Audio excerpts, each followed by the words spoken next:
17 से 22 जनवरी कार्यक्रम निश्चित हुआ था। पूजा तो 3 दिन, 5 दिन, 7 दिन, 10 दिन ऐसे हो सकती है, परंतु कम से कम समय में ये 5 दिन में निर्धारित किया गया। प्रतिष्ठा का कार्य थोड़ा लंबा है अन्य यज्ञों की अपेक्षा, क्योंकि उसमें कई संस्कार हैं और फिर 22 तारीख के शुभ मुहूर्त में मूर्ति को प्रतिष्ठापित कर दिया जाएगा। कांची शंकराचार्य जी महाराज के यहाँ हम मीटिंग में गए थे, वहाँ बुलाया गया था और वहाँ 17 से 22 जनवरी कार्यक्रम निश्चित हुआ था। उसी के ऊपर विद्वानों के विचार विमर्श चल रहे हैं। उस मीटिंग में चंपत राय जी, गोविंद देवगिरी जी, गणेश्वर शास्त्री जी, हम अन्य विद्वान भी वहाँ उपस्थित थे। उनके संयोजकत्व में हम भी उपस्थित थे और उन्होंने जो जो प्रश्नकर्ता किए उस कार्य का निश्चित निर्धारित हुआ। पूजा तो 3 दिन, 5 दिन, 7 दिन, 10 दिन ऐसे हो सकती है, परंतु कम से कम समय में ये 5 दिन में निर्धारित किया गया। इसमें भगवान के जो पूजन होते हैं, एक दिन जल में रखा जाता है, जलाधिवास। एक दिन जो है धान्य में अन्न में रखा जाता है, धान्याधिवास। और एक दिन रखा जाएगा शय्याधिवास। और जो अन्य अधिवासन होते हैं उसमें पुष्प में, फलों में, ये सब रखने के विधान शास्त्रों में हैं। उसके अनुसार जो वहाँ निर्णय हो रहा है, अभी कितना हो सकेगा वो संपन्न होगा।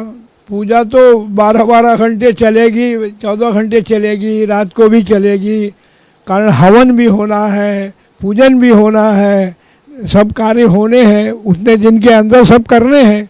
इस कारण वो 5 दिन में सारे कार्यों को निर्धारण करने के लिए समय की सीमा नहीं रहेगी। भूमि का निर्णय हो चुका है कि किस जगह यज्ञ मंडप, हवन मंडप बनेगा।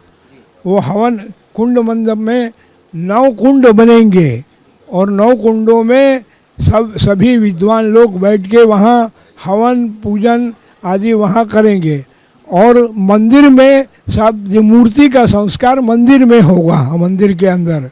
प्रतिष्ठा का कार्य थोड़ा लंबा है अन्य यज्ञों की अपेक्षा, क्योंकि उसमें कई संस्कार हैं और सबसे पहले अपने यहाँ विधान है प्रायश्चित्त करने का।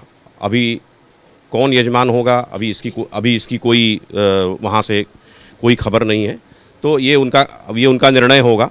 जो यजमान होगा वो पंचांग पूजन करेंगे और नांदी श्राद्ध करेंगे, फिर मंडप परिक्रमा होगी और मंडप में प्रवेश होगा।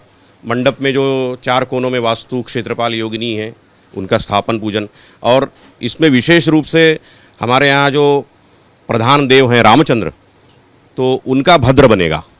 ये इस विषय राम यंत्र भी बनेगा और प्रधान कलश पर भगवान राम की स्थापना होगी। तो राम भद्र बहुत कम बनता है, तो वो राम भद्र बनेगा प्रधान पीठ पर और उसकी पर पूजा होगी। फिर 9 कुंडों में अग्नि संस्कार होगा।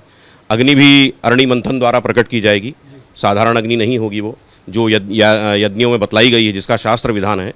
तो उसके बाद फिर हवन इत्यादि होंगे और एक दिन माता सरयू का पूजन होगा, सरयू जी का पूजन होगा। वहाँ से जल लेकर के आएंगे और जो मूर्तियों का स्थापन होना है उसका नगर परिभ्रमण भी होगा। पूरे अयोध्या में उसको घुमाया जाएगा। उसकी महान शोभा यात्रा होगी, वो अपने आप में अलौकिक शोभा यात्रा होगी। और ये करते करते 4-5 दिन इसी तरह से हवन इत्यादि, भगवान राम के मंत्रों का हवन करते हुए, अन्य देवताओं का भी हवन करते हुए, और फिर गुरुजी ने आपको बताया ही है मूर्तियों के संस्कार हैं, जलाधिवास, अन्नाधिवास, शय्याधिवास इत्यादि हो करके, और फिर 22 तारीख के शुभ मुहूर्त में मूर्ति को प्रतिष्ठापित कर दिया जाएगा।